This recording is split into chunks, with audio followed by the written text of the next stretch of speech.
Бүгін Қазэнерджидің арнайы гранттары мен шәкіртақылары техникалық жоғары оқу орындарында білім алған бір топ түлекке табыс етілді. Сондай Қазэнерджи қауымдастығы үйлестіру кеңесінің бүгінгі отырысында мұнай, газ және энергетика саласына маман даярлаудың тиімді әрі бәсекеге қабілетті жүйесін қалыптастыру мәселесін қызу талқылады.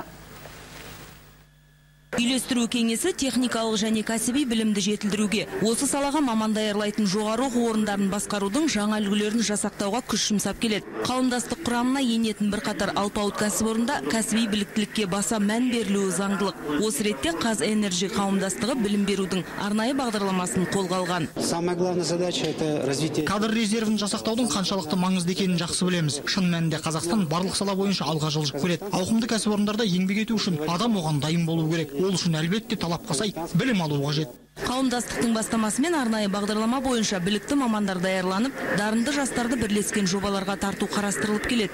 Бүгін осындай бір топ түлек қауымдастық басшысының қолынан қаржылай сыйлық алды.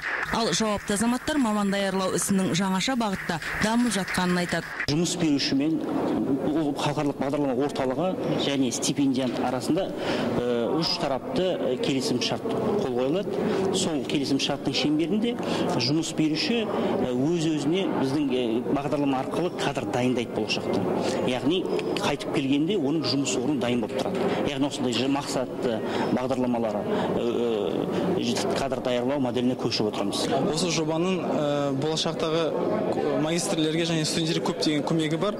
Оның себебі Қазақстанның болашақ ғылымына көп көмегі тигізді. Соңғы 5 жыл көлемінде техникалық жоғарғы оқу орындарында білім алған 500-ден астам озат түлек Қазэнерджидің арнайы гранттары мен шәкіртақыларына ие болған.